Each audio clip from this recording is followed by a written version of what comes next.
Hello, good evening. Welcome to Secure the Continent. I am Dapo, Adegboye. This is where you get to know all the security situations across the African continent. But before today's discussions, let's take a look at some of the top security headlines across Africa. Now, bandits storm Abuja estate, abduct 2 persons. Uganda tries rebel lord's resistance army commander. U.S. diplomat Anthony Blinken to discuss security challenges during West Africa trip next week. And also authorities say fresh coup attempt thwarted in Burkina Faso. Don't go anywhere, I will be right back.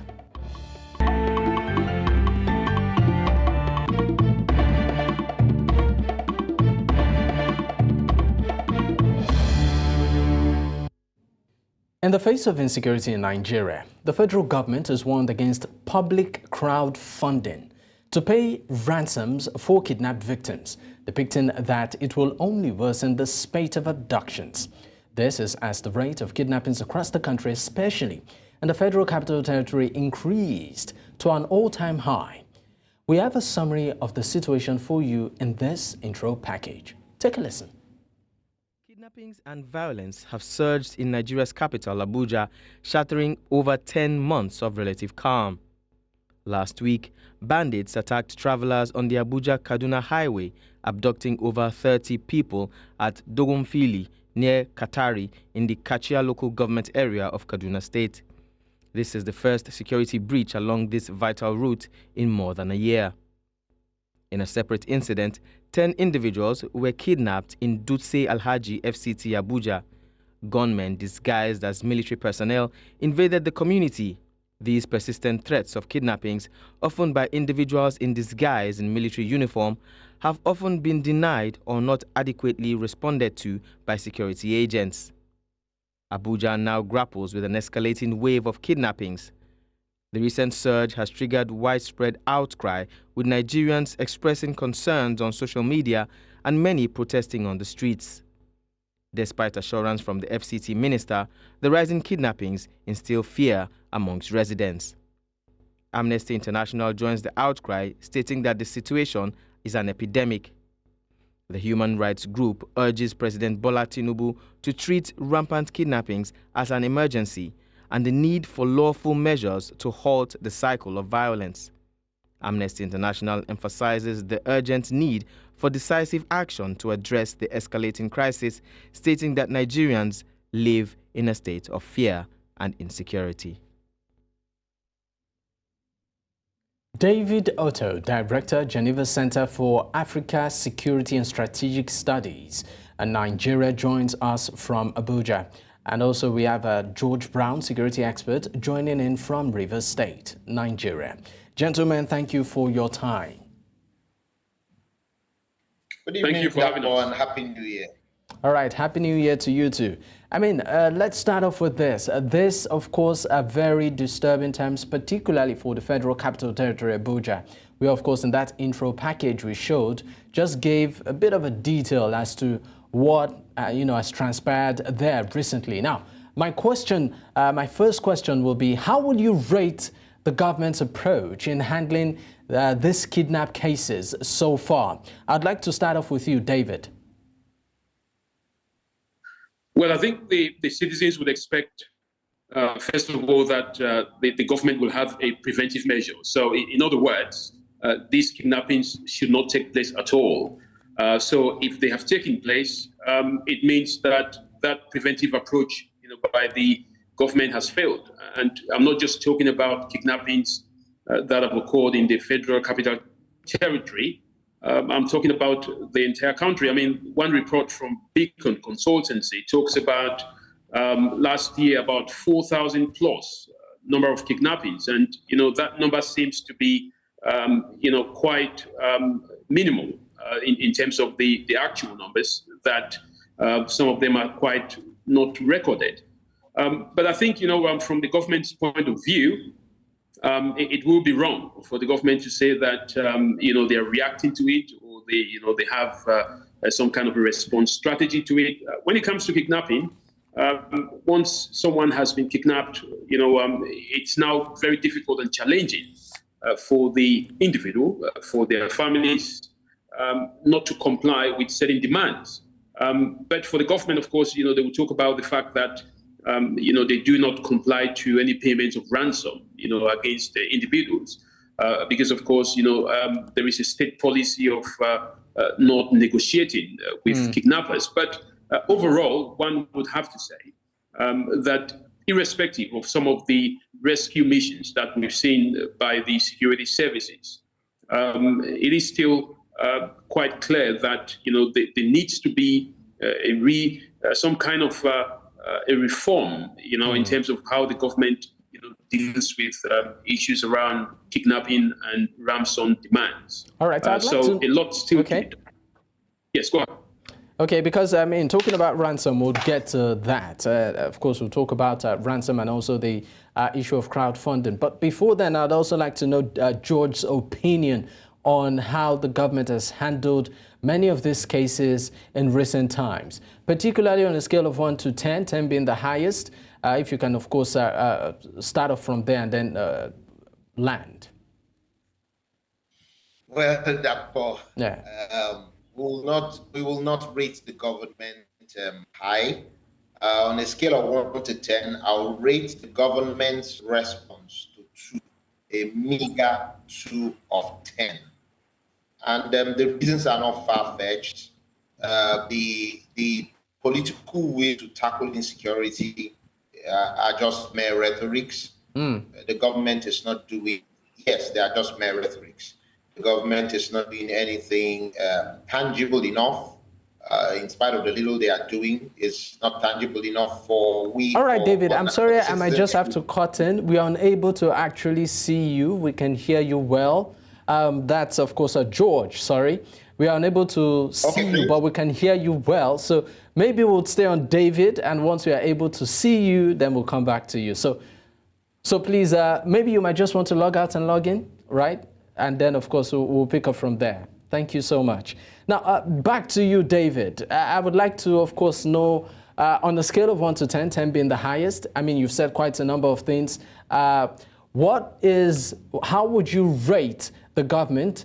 And also, in particularly, we are beginning to see a situation whereby these kidnappers are becoming more emboldened. What do I mean? Right now, we are seeing them encroach. Before it used to be other states, but right now they're encroaching the Federal Capital Territory. That's the nerve center of the nation. And they seem to be edging closer, and they are not stopping at that. We're also seeing these kidnappers not just collecting ransom, but even having the confidence to also kill the victims. So, you look at this level of courage and guts, and you wonder what exactly is going on. I'm talking to you, David. So what's your take? Yes, of course. Yes, I think I would rate the government 10 on 10 when it comes to policy, and when it comes to talking about the fact that, they are under control, they're dealing with the issues of security. But when it comes from an operational point of view in terms of results, preventing kidnappings, I think I will not rate them at all. I'll give a 0. And the reason why I'll give a 0 is because, every individual or any individual who is kidnapped or, taken hostage for the purpose of ransom or for any other purpose, it's a failure by the state. And you cannot rate the state or give them any marks, when its citizens on a basic social contract that, the state signs with its citizens. So I wouldn't rate them at all when it comes to preventive measures, of course, because as I mentioned earlier on, there is a Beacon consultancy report that says for the past 3 years, more than 15,000 or close to that number of people have been taken hostage or kidnapped for ransom or for other purposes.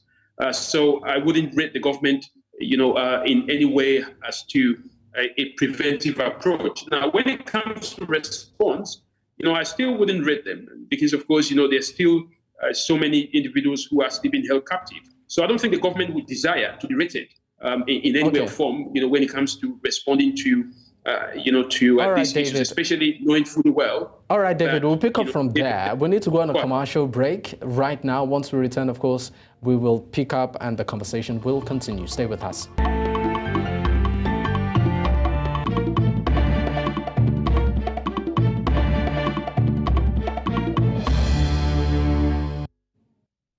You're still watching Secure the Continent on News Central Television, and today we're looking at matters arising as regards the security situation in the Federal Capital Territory of Nigeria, talking about Abuja, where recently a very unfortunate incident happened where a family or series of individuals were kidnapped in that particular part of the country. And the ransoms, of course, were made known. But as a result of a failure to provide these ransoms, some individuals were killed in the process. And of course, this has become a major issue, not just within the FCT, but across Nigeria. And that's what we're looking at on the program. Now, of course, we still have with us David Otto, Director, Geneva Center for African Security and Strategic Studies, joining from Nigeria. And also we have George Brown, security expert, who is also joining in from Nigeria. But I'll stay with you, David. Before we went on that break, you are actually rating, the government in terms of reaction strategy, boots on ground, and also policy framework. But right now, I want you to address why you think that these kidnappers, these bandits, these insurgents seemed very emboldened to carry out, this level of chaos. I gave a scenario where we are beginning to see quite a number of them not just collect ransom, but even kill the victims, right? Which is pretty sad. Why do you think that is? I think it's quite simple. Ransom demands and hostage taking has become an enterprise of its own. And the simple reason is because there has been successful cases or many successful cases where individuals are kidnapped and ransoms are being paid by either family members or friends of these family members.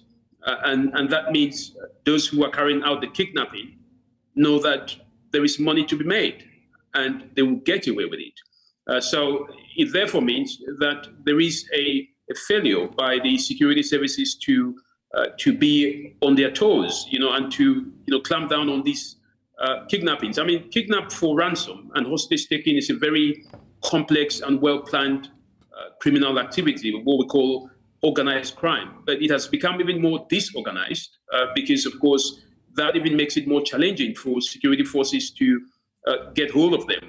And the reason being, it boils down to the topography. So I'll give you a typical example. For example, in the FCT in Abuja, there are so many abandoned buildings and, uninhabited buildings around where, nobody knows who is living in those buildings. People live in those buildings without the knowledge of the government. So you've got, porous areas within the state. So it simply gives them an ability to, kidnap somebody and take them to somewhere where no one can be able to find them.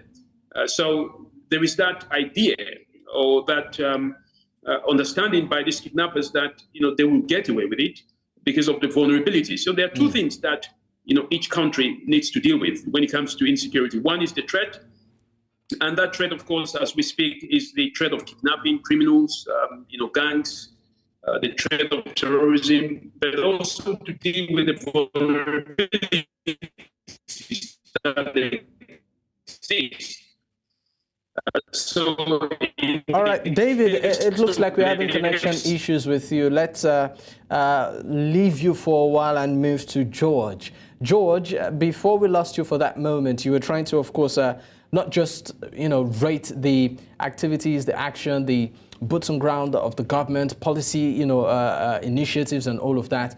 But this time around, I would also like David to also address why you feel many of these kidnappers or kidnapping gangs seem emboldened in spite of, the efforts of not just the government, but also the community.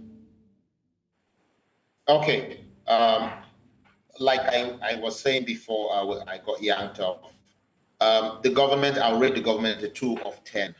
And the reason is simply because there's no political will. They are just mere rhetorics that the politicians are in government are issuing statements. And they're not really adding flesh to the actions. To the rhetoric. Again, if you look at the trend, I think we need to distinguish between a kidnap and a hostage situation. There are two different situations. situations, but we always we mix them up when they are entirely different situations. Certain parameters, for example, they might be political, they might be for a cause, they might be religious, and stuff like that. That's hostage-taking situations, and that is when you see the U.S. and certain countries in the world have a policy of not negotiating with terrorists or hostage takers. And this is totally quite different from the situation of kidnap. Kidnap is for financial gain, primarily. It's a criminal. George, we are losing you gradually. We are unable to connect with you properly. We can't hear you well. Probably if you can, maybe change your location a bit, because at some point we seem to lost you. But before, of course, I invite any of our guests to talk on this, it's important we have, a bird's eye view, a real perspective on how these people, really operate. Now, News Central actually did have an exclusive with a relative of the families. That's one of the families that was recently kidnapped in Abuja. We, of course, remember the story of Nabiha Kadria, where, of course, she was unfortunately killed. She was kidnapped with her father and her sisters. And they released the father, told him to bring about 60 million. When he couldn't provide the money, they killed his daughter and then increased the ransom to 100 million. Well, News Central was able to talk to one of the relatives, Mubarak Kadria, and of course, this was what he had to tell us.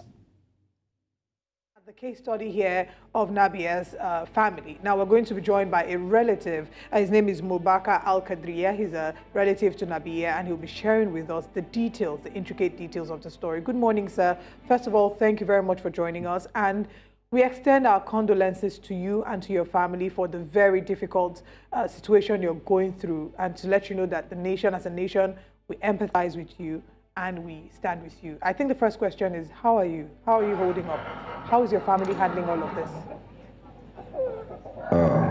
Good morning, everyone. To correct that, my name is Al-Kadriya Mubarak. The family is not finding it easy, but as a believer, we must accept that everything that befalls us is a trial from God. Yes, this is a trial time as a believer. However, I heard you a couple of minutes ago talking about the ex-minister giving ransom to kidnappers in the country or what have you. I will want you to look at it from a very slim state. However, what actually happened is my cousin, who is Al-Kadriya Mansour, was kidnapped in his house, in his own house. He wasn't traveling. He wasn't in a strange environment. In his own house, around few minutes past 9, on the 2nd of January, set of people just bubble into his house. If you talk about security conscious as a person, I think is good to go. The house is well fenced. Every security measure we're taking by an individual. Now, where someone will just come from nowhere and bubble into his house, move away with himself, 5 daughters, and 1 other of the children's maternal cousin. However, what actually happened is my cousin, who is Al-Qadria Mansour, was kidnapped in his house. I mean, what you just had there, really, really disturbing account of how Mubarak Kadria, the cousin of the kidnapped Nabia Kadria, who of course is late now, her father and her sisters were picked up from their home by bandits, kidnappers, taken to an unknown destination, and the ransom was placed, on all of them. Unfortunately, they killed Nabia, in the process. And I mean, the daring thing right now is that these particular kidnappers, it wasn't like they were traveling. They went to their house to pick them up, and then they demanded 60 million naira. When they couldn't pay, they raised it to 100. So that brings me back to my question as to why are these people very emboldened? Is it that they have, a strong network of maybe some highly placed individuals, hence giving them the confidence to do what they do, or they just know that the system will not do anything at the end of the day? I'll still go back to you, Dave and George, on this one. George, can you hear me? Can you hear me? Yes. Can you hear me now? Yes. I believe you had what Mubarak said. Exactly, yes. I feel Mubarak's pain. I feel the angst, and I also commiserate with the Kadriyas. It is a terrible situation to be in. It's better not to even be imagined. Kidnap situation, as we have it in Nigeria, is a big enterprise. It's an industry. Do you understand? It is it's an industry. These are people that ordinarily can be apprehended. But like I will continue to say, this is not just the security operatives that should take responsibility for these failures, but the government, the politicians. They are the ones that should take this responsibility, because the security operatives are also human beings. First of all, they need to protect themselves before protecting their area of responsibility. So what we are seeing is a general failure on the part of government by itself. Anybody that says that the government is doing well in terms of security is not facing facts or facing the realities that we have. Just yesterday evening, somewhere between the Ikare, Ekiti, and the Jew, a vehicle coming from Lagos was shot out sporadically.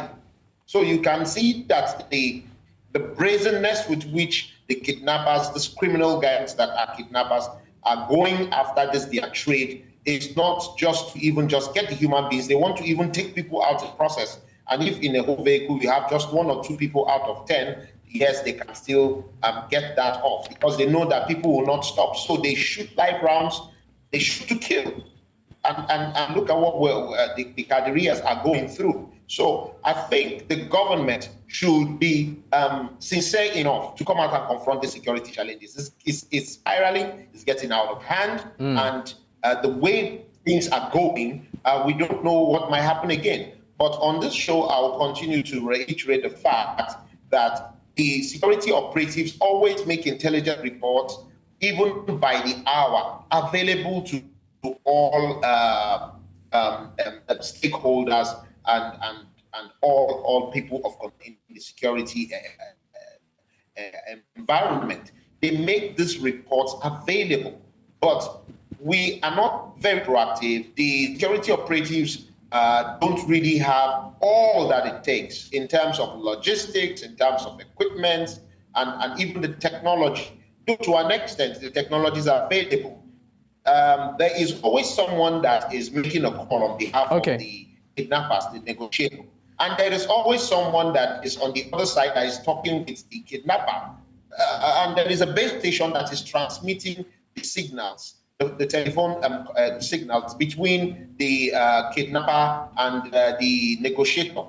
So why can't they use triangulation to track the base site where this communication is coming from? And by so doing, they can easily narrow down to an area and cordon off that area and track these people. Then, of course, they don't receive cash anymore. They are bold and brazenly receive transfers. So whose accounts are this money is being transferred into? Who are the account officers in the banks where these monies are being transferred into? So it's a huge crime scene. It's a huge criminal activity. I mean, very, very, very organized criminal activity. And we should not even say that it's not as obvious are definitely from that part of the country. So we cannot say that it is just a religious thing. It's a criminal enterprise. Which is really sad. I would like to know David's reaction to, of course, Mubarak's video. And just a quick one, what you think can be done to, nip this particular situation in the bud? Well, I think one has to be deeply saddened by what has happened to this family. It's unimaginable in terms of the kind of pain that they went through, but more so other families that are experiencing the same across the country, not just in the FCT. I think what we've got to understand is that kidnapping for ransom or for any other purpose is a very well structured crime ecosystem. So you've got to first of all target individuals, survey them, which is the first stage. And that stage involves, local, residents or local authorities, or the vigilantes, required to be either established in a particular local government. Because the beauty of the Nigerian system is that you've got 774 local governments. So it's very easy to establish a security structure that is based on communities. So that is not a doubt. The question is, why is the government talking 10 on 10 and performing 0 on 0? All right. So you've got to look at that. You've got to look at the point of surveillance, where these individuals, because they are not just randomly picked, by kidnappers. They know who they are taking. They know that, perhaps they have David, the capabilities. I'm not saying that there is no random kidnapping, but there is. So, all right, David. I'm sorry to cut in, but we need to go on this particular break now. But gentlemen, I'd like to say a big thank you for making our time to be on the program today. Thank you. All right, thank you once again. Of course, we need to go on a quick break. When we return, of course, the conversation will continue. Stay with us.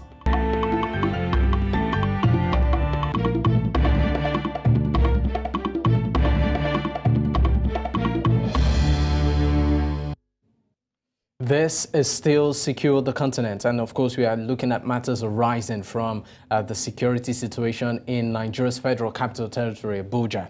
Now, joining me on the program at this time to make sense of this is Alex Okonkwo, a security analyst from Lagos, Nigeria. Thank you so much for your time, Alex. Yeah, good evening, Dapo, and good evening to everyone. It's a pleasure to be here. All right. At this point in the program, we will, of course, be considering the way forward, approaches and, of course, initiatives that have been put in place or that can be put in place to actually solve and manage this very unfortunate situation, across Nigeria. Now, just to give a preamble, we know that recently the Nigerian Senate, sometime in 2022, passed a bill imposing jail terms of at least 15 years for payment of ransom to free someone who has been kidnapped. And they even made it a crime, that's the crime of abduction, punishable by death in cases where the victims die. Now, this bill was actually an amendment of the Nigerian terrorism law. Now, I would like to know your take on this, Alex. Well, some of these laws, I think we shouldn't be overwhelmed. Some of these laws are meant to give us guidelines. You've noticed that nobody has been punished yet. I'm sure you must have seen that nobody has yet, because we cannot tell Nigerians that paying ransom is okay and go ahead and pay that. We cannot really do that. You understand why? Let me give you an example. The French government says it does not negotiate with terrorists. Never. The Israeli government says the same thing, and the US government says the same thing as well. But of course, they release their victims. How do they do that? They let third parties negotiate for them. Because at the end of the day, the objective is to release the victim. So it's the same thing that law is supposed to do. It's telling us, please, we're not encouraging Nigerians to pay ransoms. But of course, in some cases, we've had to pay ransoms. We all know that. And we've not seen our military do a lot of missions where they go and eliminate the terrorists.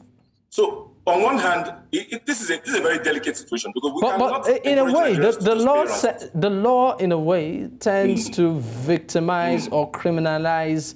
What I call it, family members, friends, concerned persons of the victims. I mean, you are punishing someone, sending the person to at least 15 years, in prison for trying to rescue their relative who was, abducted, and, for maybe bureaucratic reasons. Yes. We know the way these things work. Time is of essence. So this is a fact. This is a fact. But like I told you, there's what is law and there's the practicability. Now, I have not seen anybody being condemned. I'm not saying the law does not exist. It does exist. But what I'm telling you is that you must put yourself on the side of the federal government or the National Assembly. They cannot encourage ransom pay. We're not saying it doesn't happen. There are a lot of things that happen that are like that. We cannot encourage people to throw away their refuse anywhere. But at the same time, we know that sometimes we don't pick up this refuse correctly and they end up on the streets. So these are two things that we'll have to balance. Because in reality, if you say that, if you actually go ahead and remove that law, what you are telling the bandits, not the victims now, is that, yes, this is the way to go. And everybody will have to. Look, I like your topic. You said crowdfunding. You remember? We have not even touched crowdfunding. We are still going to get to that. Okay, good. Okay, I was going to say, okay, fine. Okay, so we'll get to that later. Okay, so my issue here is this. Yeah. Nobody has been condemned, so let's not be overwhelmed by just the law itself. It is not necessarily practicable as we speak, especially considering the economic situation, considering the insecurity situation, because the military has not been able to handle it properly. So people cannot at this point when we speak, cannot be condemned yet. It doesn't mean in the future it will not happen. But right now, as we cannot assure them the safety of their properties and their friends and their families, that law is not practical. It exists, but it's not in practice. Okay. I mean, at this point, we need to go on a quick break. When we return, of course, we will, of course, be delving into these matters. But I mean to understand that we should still continue. So, Alex, back to you. Let's talk about the issue of crowdfunding now. I would actually anchor this on the Nabia case, right? They abducted the father and the daughters and asked for 60 million naira. They released the father. I mean, he works with one of the government ministries. And, when News Central was actually, doing its own findings, I mean, with friends, relatives, and all of that, one of those, connected to them said, I mean, the ministry that the father even works with, I think Population Commission or so, cannot even boast of that kind of money if they are to sort of talk about their internal IGR. So, no, definitely not. So I mean, they had to look for funds externally. And in cases like this, time is of essence, right?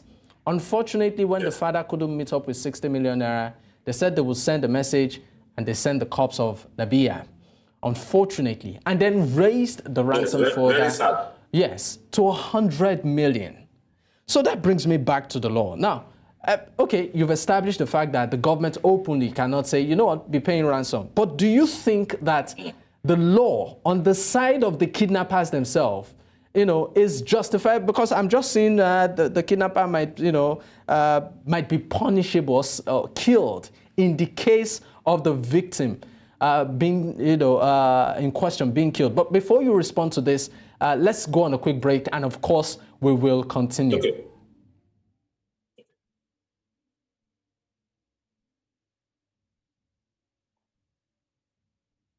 Okay, I'm told that we have some time before we go on that ad. Well, I would like to know your response on this, please. Okay, no, it's not exactly correct to say the kidnappers come out better. We do have a TPPA act. We have a terrorism act already in place. And this is going to take care of a lot of things concerning the kidnapping side. What we're getting wrong is that we're not efficient. As usual, I mean, unfortunately, it's a Nigerian thing. The laws are there. The act has been put in place to take care of banditry, terrorism, and kidnapping. We are not being able to effect it yet. So at this period, there is a long loophole where the citizens are very angry and the kidnappers are not being punished. And you are totally correct.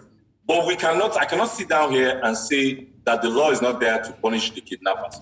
What this crowdfunding issue is about is that these kidnappers are young. They are even, I don't want to say Gen Z, but they're just the generation before Gen Z. So they use social media as well. And if they realize that people can now be encouraged to crowdfund, well, Dapo, you and I can imagine what's going to happen in the next months. The kidnapping we're talking about now will be 10 times, tenfold, because they know you should be able to raise the money.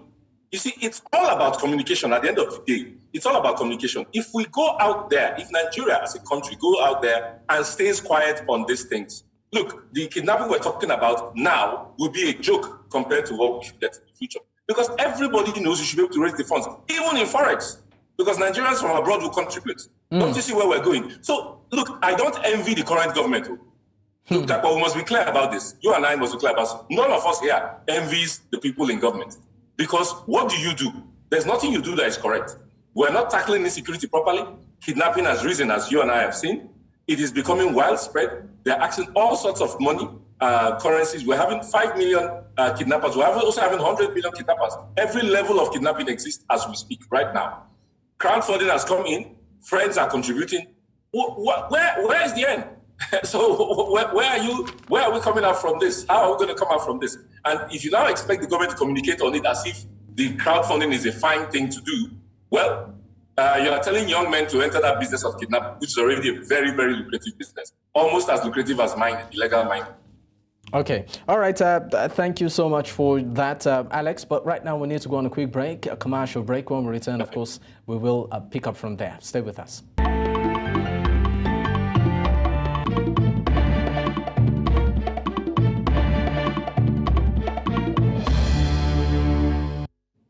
This is still of course, Secure the Continent, and I still have with me on the program Alex Okonkwo, security analyst from Lagos. We are looking at matters arising from the security situation in Abuja. Well, Alex, I would like to know your take on some of the, I call it, ideas, to tackle this problem. Some have said that community policing should be, brought, into the fore, while some have actually even said that self-defense, private citizens should be allowed to carry arms. I'd like to know your opinion on this particular initiatives. Okay, so I would personally rule out community policing because the question you ask yourself is, if you do state policing, for what? You must have read recently that in some of the cases where kidnapping didn't work well, these guys actually battled the police. You must have read that recently. That means they come with sophisticated arms. We're talking about general purpose machine guns. These are rifles that shoot like 100 bullets in less than a minute. So when you are saying community policing or people carry arms, Dapo, where are you going to buy your own gun? Which gun are they going to give you? Is that an AK-47? Are you going to be trained? Who's going to train you? Where are you going to buy it? Sorry. How much can you afford? Are you going to be buying bullets? There's several questions that come out. Who's going to train you? When you shoot that gun, you actually fall back if you're not trained. So you probably kill your neighbor first before you kill any bandit. So there are so many questions Nigerians don't ask. I just want to beg Nigerians and pray that we don't go from the frying pan to the fire. Because we would think we're solving one problem and arming all of us, and then we realize we're shooting each other because you parked your car in front of my car. So I rule out arming the citizens, and I rule out community policing because we're not ready for it. We don't have the jurisdiction. We don't know about the training. We don't know about the equipment. We don't know if we can pay salaries, because that means state police who are not necessarily paying all their teachers as we speak. We are talking of them paying the police. Who are going to be those policemen? When the governor uses the police against you, who are you going to go to? The governor pays the commissioner. The governor has the state judge under him. And where are you going to? So we'll move again from one problem. So Alex, in 30 seconds, what would you consider a solution in 30 seconds? Okay. I won't talk of the social solutions because we've talked about it before. Purely military speaking, we should create a special response unit. And let me explain this quickly. These are soldiers detached from the army and policemen detached from the police to form a unit. 3,600 men. You heard me correctly. 3,600 men and women, sorry. Well trained, maybe by Israelis or Colombians or whatever. And then you dispatch them 100 in each state. That is a rapid response team. That means once something is going on, they can be helicoptered to the point, because we cannot be reactive. We have to be proactive in this thing. Look, Plateau State is the most secure state in Nigeria as we speak. But it came a week, 2 weeks, 3 weeks after the killings. That's too late. There's no need to have 1,000 soldiers on ground when the crime has been committed. They should be there before. They should be there and active. Owo. I remember Owo. I said this thing when we had that problem in Owo, where they went into a church and killed several people. We should have an intervention team that is ready on ground. They helicopter them. They are in each state, because we cannot afford this kind of killings in our background. Alex Okonkwo, security analyst from Lagos, thank you so much for your time. Thank you. Have a lovely weekend. And you too. And of course, that's a wrap on the program today. I hope you picked, one or two things or issues, that was discussed. It's important that we also state that when it comes to security, it's not just the responsibility of the government alone, but you and I have a pivotal role to play. Like they say, where I come from, it doesn't take one stick to make a broom.